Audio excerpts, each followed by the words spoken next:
Hi everyone, I will just get my guests on the stage.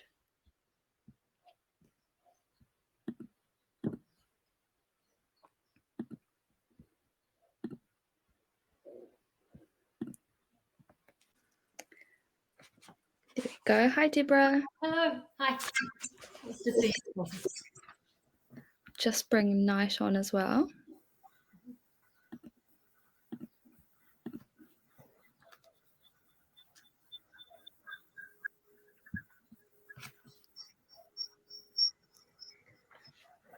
There we go. Good night. Hi, good morning. Morning, Deborah. Morning, Hi there, Stacey. Nige. G'day. Hi. So, welcome to everyone watching. Just a little bit of admin. Our team are on the chat. If you've got any questions or if there's any issues with anything, just let us know in the chat. But here on stage with me is Night, CEO and co-founder of Relab, and Deborah. My name's Stacey. I'm the sales and marketing coordinator at Relab. And we've got a really interesting webinar today around sustainability and climate change, and we brought Deborah on as a guest. Deborah, you have a pretty interesting background. We're a lawyer and now you're focusing a lot on climate change and sustainability. Can you tell me a bit about your background and also and what you do, and also what influenced you to shift from lawyer to climate change and sustainability advocate? Okay, sure. Well, I'm definitely still a lawyer. I'm still a property lawyer. I think I will be a property lawyer forever. I was a teenager when I decided that's what I wanted to do, and I think that's me. But around about, even from that very early age, I've been interested in issues around sustainability, and we had different language then. Sustainability wasn't necessarily what we talked about, but those have been issues all the way through, I guess, my life, and then that took a bit of a backseat while career and family took over, for a couple of decades really, and so focused on that. But now kids have grown up, the succession planning at work all came to be, and here I am. So yeah, my background is definitely as a property lawyer and practicing in that area for a long time. But now what I'm particularly interested in is teaching advisors, particularly legal advisors, but others around sustainability issues. And I still work part-time as a property lawyer for Kāinga Ora. Cool.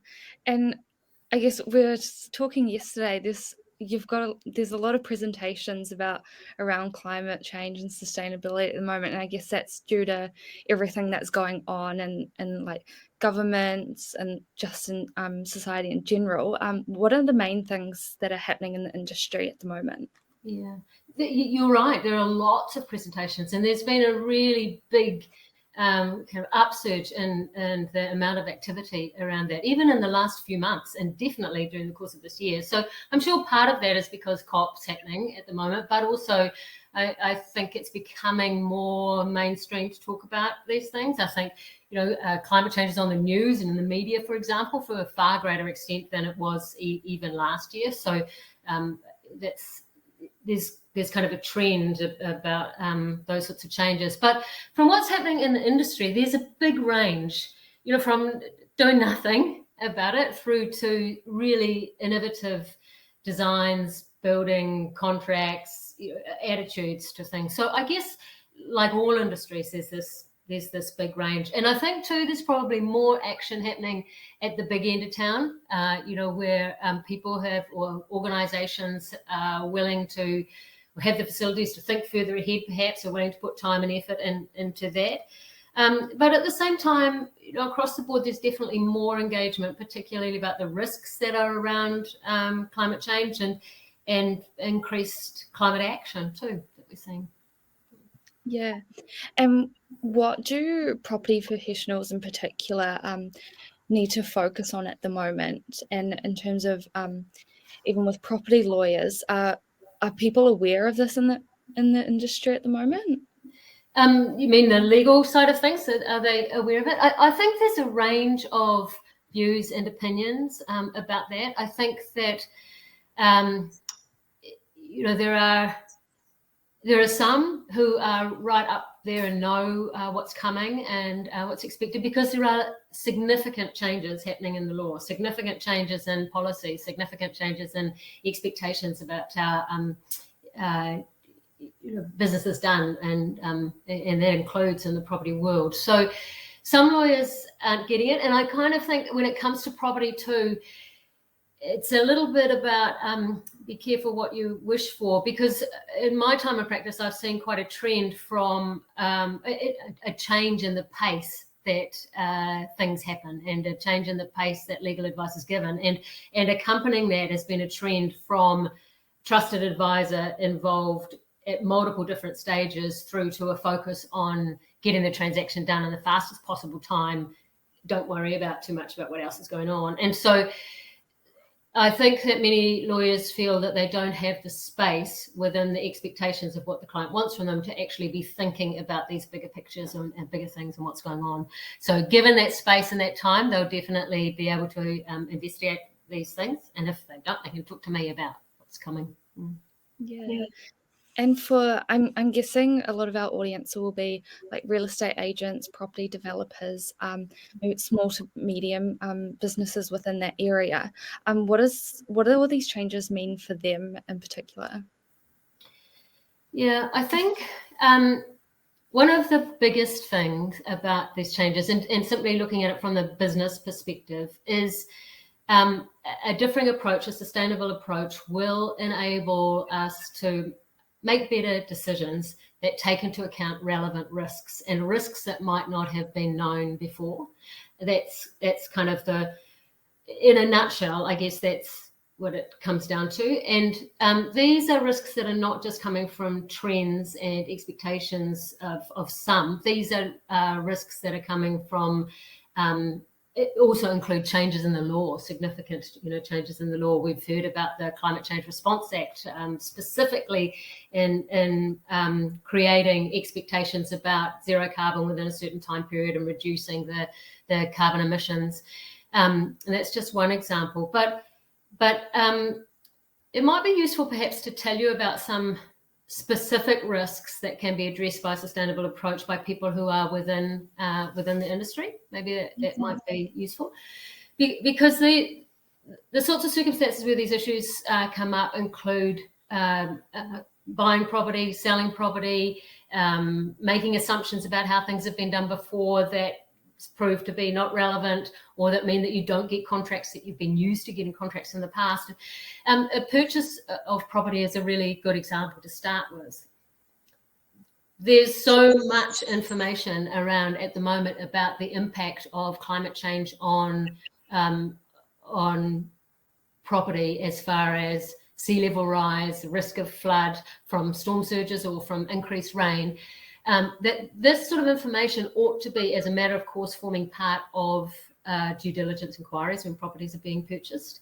And whether those are lawyers making the inquiries or others making the inquiries, they definitely should be part of it, because there's a lot of information available about what properties are susceptible to these sorts of risks. And if it is a property that's susceptible to this risk, then there's a very real possibility that insurance is going to be a difficulty. There's plenty to read about the prospect of insurance retreat from these sorts of buildings within New Zealand.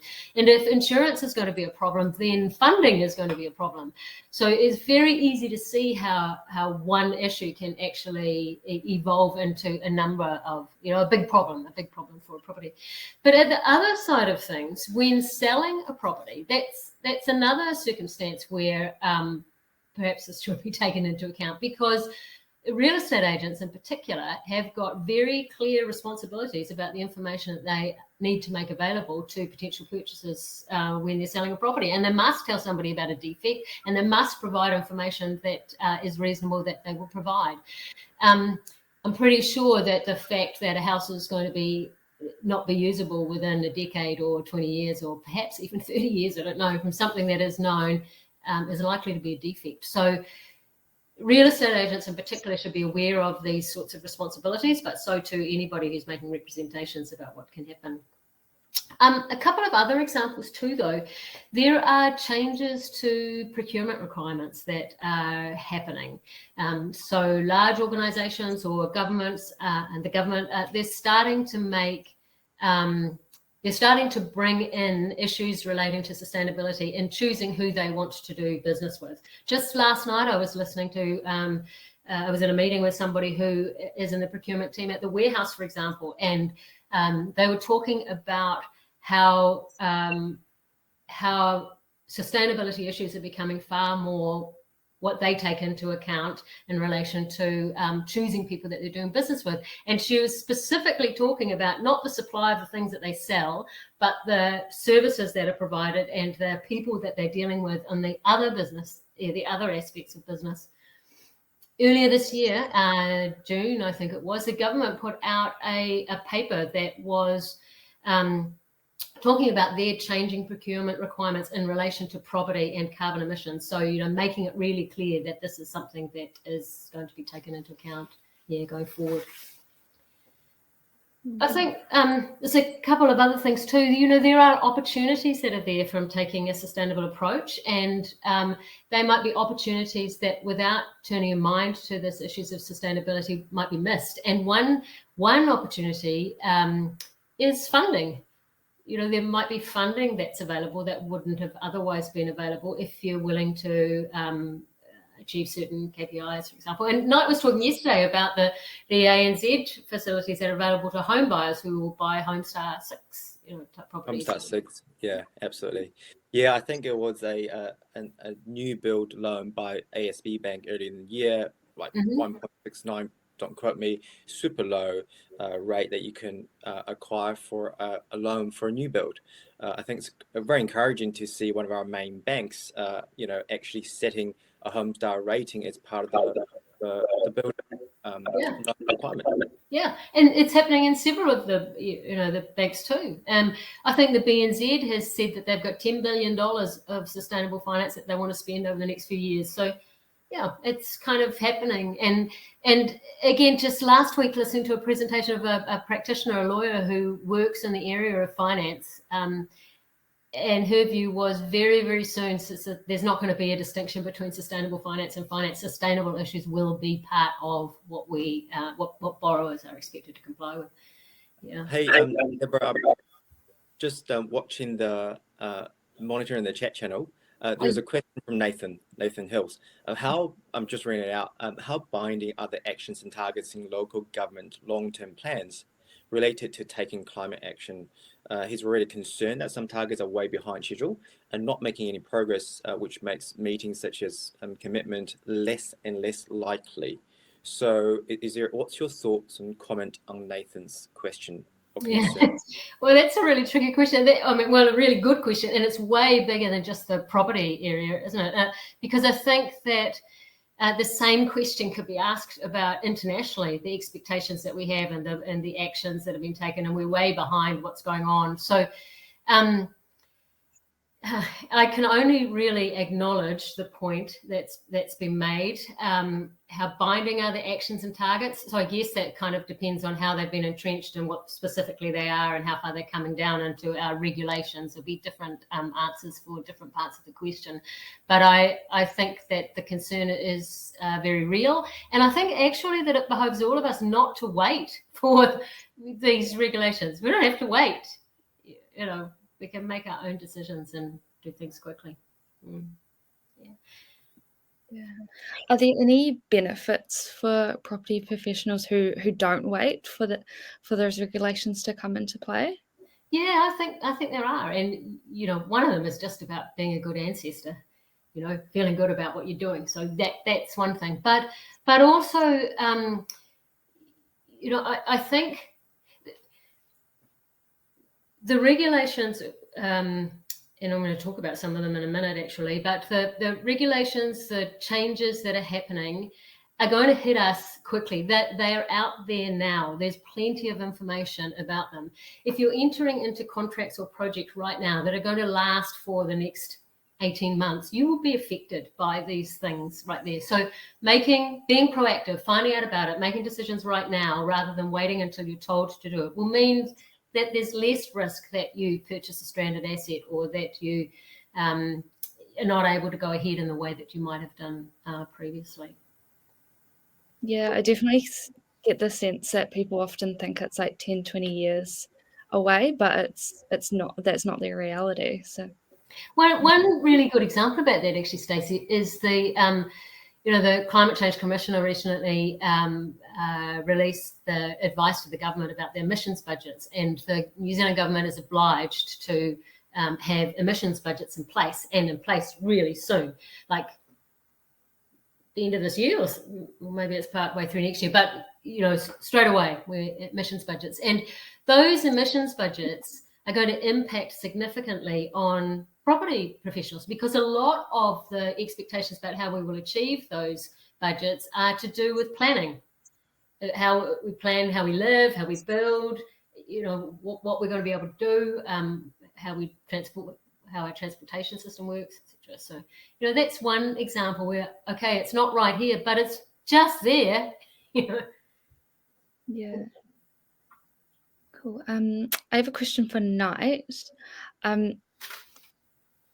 As CEO and co-founder of Relab, what role does Relab play in this area? Stacey, yeah, it's a really good question, and I would like to maybe start by sharing some personal experience, if I may, and then we'll talk about the business, because I'm a co-founder of a startup, and I think as co-founders and leaders of a small company, our personal values and our personal belief system actually do play quite a big role in terms of shaping our future strategy. And the moment for me was December 2019. Now, I've got two boys, two young boys in my family. My second boy, Anthony, was just born early that year. So I remember holding him, and it was, I can't remember the exact date, but it was when the bushfire was burning in Australia, December 2019. We live here in New Zealand. I don't know if you guys remember, on one or two particular bad days, our sky was completely orange. And Yeah, that was the moment when I was holding an 8-month-old, toddler, looking outside the window, and I can even, the sky is orange, it's dark, it's gloomy. Some ash were actually falling off from the sky. I was like, wow, what what's going on, and is this going to get worse and worse? Does it link to climate change and our action? So that's the moment when I start thinking and digging into more and more. I wouldn't say that that was a moment that I suddenly became the quote unquote converter, but that has definitely made me think and ask questions and seek my own truth from being open-minded. So that's basically for younger ones, how do we be a good parent, good grandparents, and good ancestors? In terms of what that has impact on our business. Now, Relab, we're a software business that help property professionals, and what we do is we provide 360-degree unbiased information for property professionals, investors, buyers, and sellers, so that they can make the best decision that they need to make. So, on Relab's interface, you can see what's going on in terms of flooding, stormwater system. You can see what's going on in terms of, topography, as well as all the other information you need to gather to make due diligence information. So I think the impact of climate change that might have on the industry is already quite real. We already have some of the information on Relab that people can look up, for example, the flood zones, right? Floodplain, flood sensitive areas, and how does the infrastructure need pan out over the next 10, 20, 30 years. So long story short, maybe we can share the screen, Stacey, in terms of just absolutely. give our users and our audience a sense of what you can currently get from an information point of view on Relab already. Yeah, sorry, 1 second. Not a problem.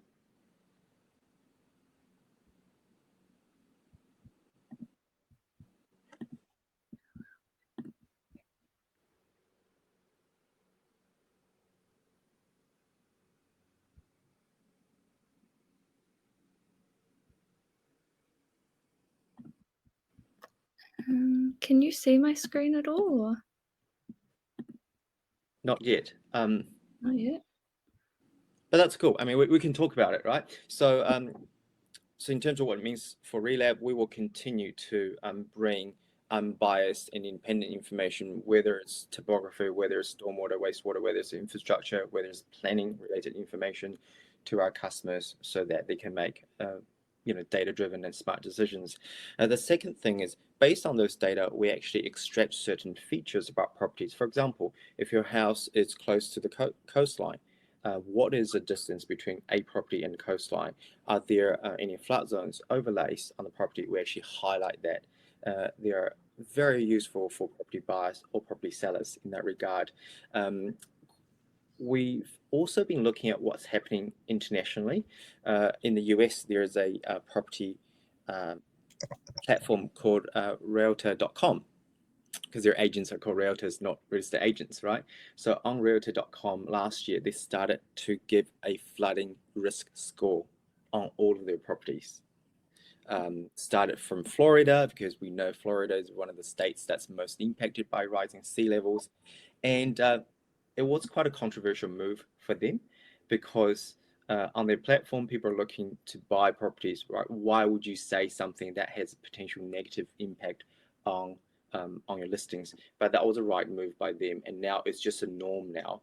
That's what's happening for some of the international examples. So we're always looking at what's happening in other countries, what sort of challenges people are facing in the property industry, and how can we adopt some of the good practices here in New Zealand. Cool, yeah. And Deborah, do you have any examples of what is happening at the moment in terms of like what's happening physically in New Zealand in the property industry? Yeah, and it's interesting what you say, Knight, about Realtor.com, because a similar sort of circumstance could happen in relation to LIMS here in New Zealand. There could be information, and a few years ago, one of the councils, I think it was down Kapiti Coast, I think that's where it was, wanted to put some information onto properties that were at risk, and the outcry from the community, and I think actually there was court action taken, caused them not to do it. Because people didn't want this information made available. But I think that there's been a bit of a change in understanding since then, and we might see something like that, start to happen. But that'll be a bit more ad hoc. So if it's in a single place, like on Relab, that's going to be really, really useful. Yeah. Because I'm a lawyer, the first example I want to tell you about things that are really happening in sustainability and property side of things is a change in the law that's coming. And then that might lead on to talking about something really briefly that's actually happening. So for a couple of years now, a little bit more than one year now, MB has had available publicly information about its Building for Climate Change program. And this has been out for consultation, and then has been revamped as a result of, had influence as a result of that consultation. And ultimately, it will lead to regulations. And hopefully by the end of the year, which is not very far away now, but we will find out when these regulations are coming in. But people are starting to take them into account anyway. So the MB's Building for Climate Change program is about carbon emissions and identifying carbon emissions that are created through the building and the operation of a building, and publicly identifying what they are and then reducing them over a period of time. And this Building for Climate Change program is something that's going to impact everybody in the property industry. It relates to all new buildings. There are two parts of it. One part of it is about looking at the operation of the building and the carbon emissions that come from the operation of it, and also the water that is used and the health and safety side of things. So it's those three elements of it.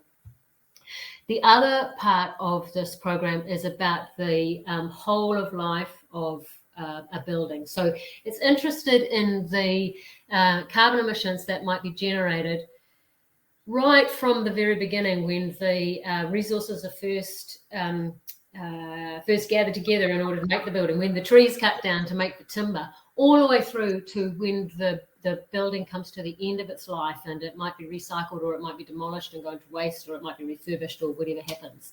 And the expectation is that for the whole of that life, there will be a measurement of the carbon emissions that are happening, and there will be public recognition of what they are, and that the carbon emissions will be subject to a cap, and that cap will reduce over time.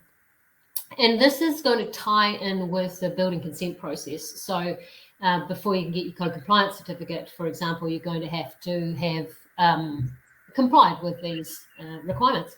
So what this is going to mean is that it's not just those who are in the business of construction who are going to be influenced by it. Everybody who is in this train along the way, or in this cycle, is going to have to get used to identifying their carbon emissions and publicly making them available. So that includes, the dude that owns the logging truck that moves the logs from where the trees are through to where they're going to be manufactured into timber. Anybody, people who've got componentry. So in order to be able to deal with this, there's got to be a massive upskill and new technology that will be required. And although this program is going to be implemented in stages and led by the government and the larger organisations, it's definitely coming. And so anybody who contracts with the government, for example, will need to be starting to be looking at these sorts of things.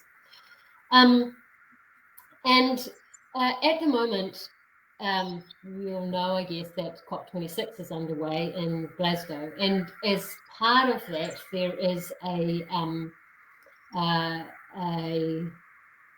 virtual exhibition, I guess, of innovative building proposals and things that are happening around the world. And there are somebody's put it up the address there. But thanks, there's the link. There's a noise, it's not coming from me, is it? There's a big shushing noise. Anyway, there you go. Good. Thanks.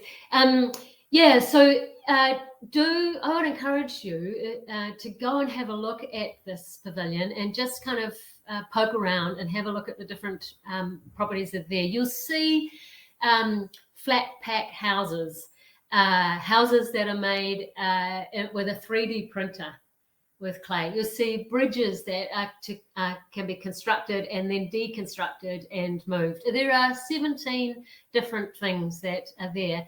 And one of them is a New Zealand, something from New Zealand, and which is pretty cool. And it's a development that Kainga Ora is getting underway, and it's in Glendowie, or that's where it's going to be built. And it's called Ngā Kāinga Atamata, the future homes of the future. And it's pretty cool in that it's 5 different buildings. Altogether, I think there are about 30 homes that are in it. So 5 different buildings. And these buildings are made from a range of different products and in different ways. And, I'm no builder, so I don't know the details. I only know what I have read about it. But the idea is that they are examples and opportunities to try out this reduction of carbon emissions and to see what really works and what can be done there. And for that information to be made available, not just here in New Zealand, but around the world. So pretty neat that of 17 around the world, a suburban housing development in New Zealand has managed to get in there. So that's quite an exciting development. We talked a little bit about Homestar 2 and Homestar 6 as well. And there's a new version of Homestar 6 that's available, as I understand it, and that it will be the operational version in June of next year. And that's been evolved and developed with a view to meeting these requirements under MBIE's Building for Climate Change program. For example, there's another sort of legal or tool example of what's going on. Hi, sounds echoing. I'm not too sure. But I did have some photos to show of that development, but my screen share is not working. So I've chucked the link in the chat from what you sent me, Deborah, which people can read more about it there. Great. Yeah, did anyone have any questions in the chat? While we're waiting for the questions to come up, it might be worthwhile perhaps acknowledging some of the misconceptions that people have about sustainability in the property side of things, because I think that there are a lot of reasons why people don't want to engage on this topic. Lots of reasons, like it's too hard, it's too big, it's too hard, I don't know what to do. And I think it's worthwhile perhaps just acknowledging some of those. One of the things that I think a lot of people are concerned about is that others don't want to know about this. People in property actually don't want to know about it because I've got plenty to do. I'm really, really busy. There are so many different opportunities and I just need to keep on going. And it's going to be all right operating as normal because I've been operating in this way for ages and, it'll just be fine. And it won't be.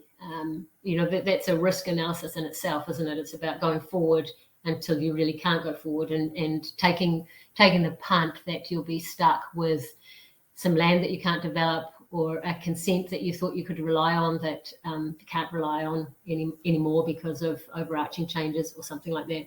So that's one misconception I think, that people don't want to know about it, because people are concerned about it. Lots of people are concerned for their children, like Knight has talked about, and yeah.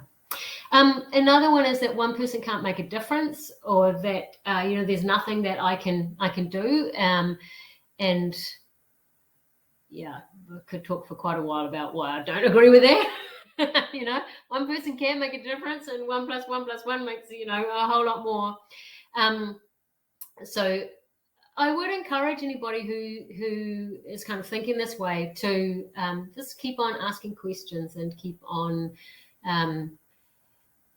start to think about sustainability issues, or if that's too broad, start to think about climate change in relation to everything. Just kind of start asking yourself questions in your head, perhaps, if you don't want to get it out loud, but just about what's the impact of what I'm doing today on climate change.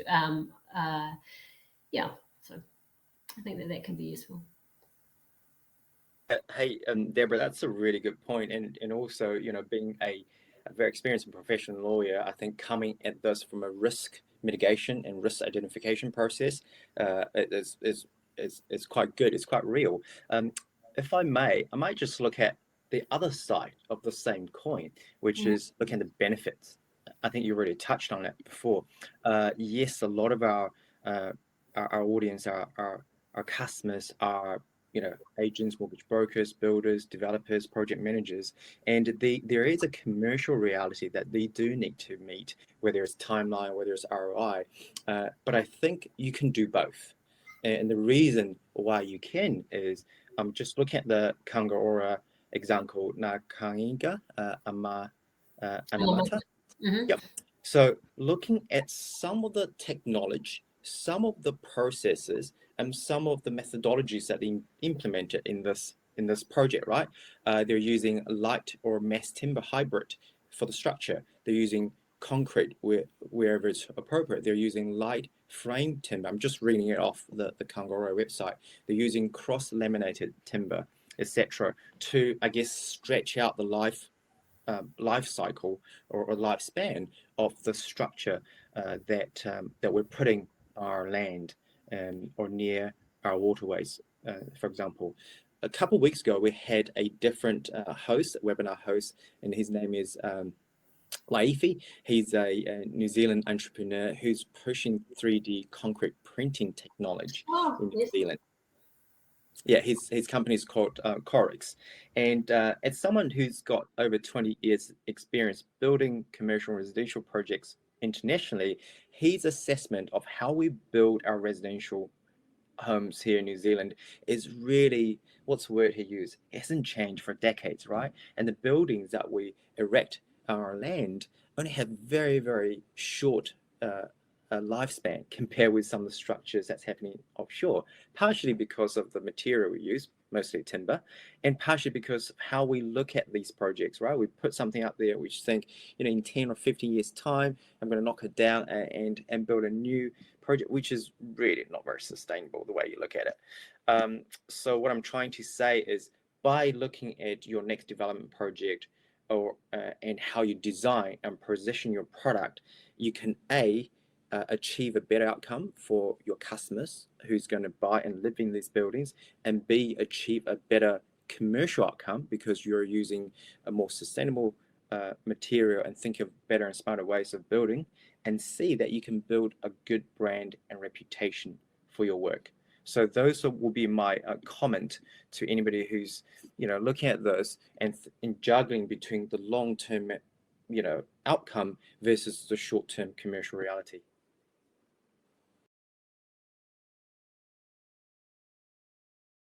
Thanks for that, Knight. I see there's no other questions, so I guess we'll wrap up. I did have a video to show you, but obviously my screen share is not working. But it is it's Sir David Attenborough's speech at COP26. I'll chuck it in the chat now, but I highly recommend people watching it. I think the way he talks about it is quite inspiring, and there's a few people that come into it talking about their experience, and I think it's a really good watch. Make a suggestion. Although your screen share is not working, why don't you play the clip, because we can still hear you, like sure. Maybe just play a very short a clip from Sir Edinburgh, and we'll wrap it up. Good idea. Okay, I'll play a short part of it now. The global temperature has not wavered over this period by more than plus or minus 1 degree Celsius. Until now. Our burning of fossil fuels, our destruction of nature, our approach to industry, construction and learning are releasing carbon into the atmosphere at an unprecedented pace and scale. We are already in trouble. The stability we all depend on is breaking. This story is one of inequality as well as instability. Today, those who've done the least to cause this problem are being the hardest hit. Ultimately, all of us will feel the impact, some of which are now unavoidable.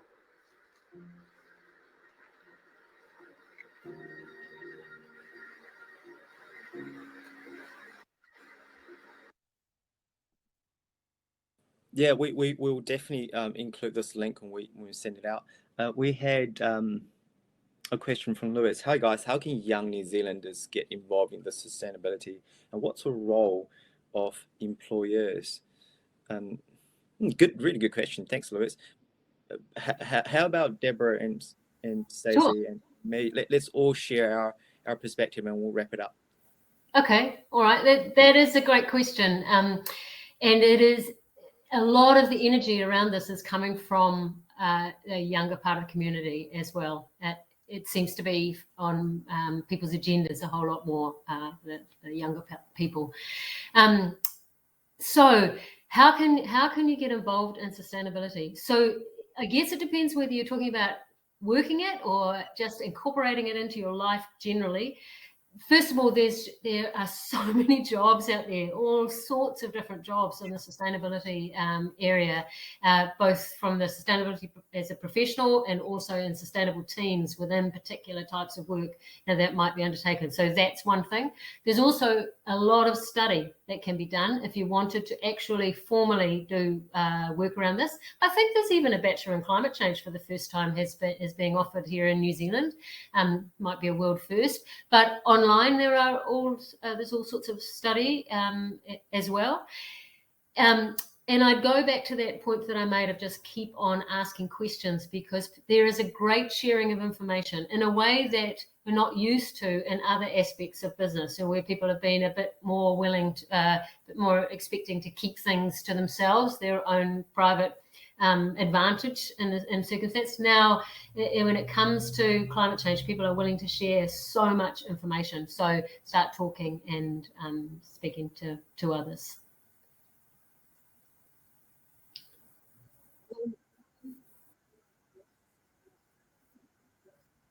If you're an employee, I'd ask your managers, start making the conversation yourself, even like trying to push it as much as you possibly can. Or on the other hand, if you have employees, maybe talk to them about how important it is to them. Try get everyone on the same page, I think, and yeah, just keep having those conversations. Cool. My perspective on this is, in terms of how young New Zealanders can get involved in sustainability, my advice is be the change you want to see. And I think there's so much sort of confrontational sort of angers in terms of the social sound bites, whether it's on social media or offline. I think in a complex issue such as climate change, we need everyone's contribution. So quite often the solution is not binary. It's not whether you are for or against climate change. Ask the questions, be the change you want to see, and bring the people around you, your parents, your grandparents, your employer, friends, people down in the cafe, on the same journey with you. Because unless you influence those with facts, with how you feel, with the impact this could potentially have, it will be an argument, and it will just stay there. No change will happen. So that's my first advice: is be the change you want to see and bring people along the journey with you. It doesn't have to be binary. My advice to the role of employer is create the safe environment for everyone in your company and people you deal with to have a reasonable discussion. Again, it's along the path of discovery, discussion, not argument, debate, or for or against, because quite often a solution requires more than just a binary choice.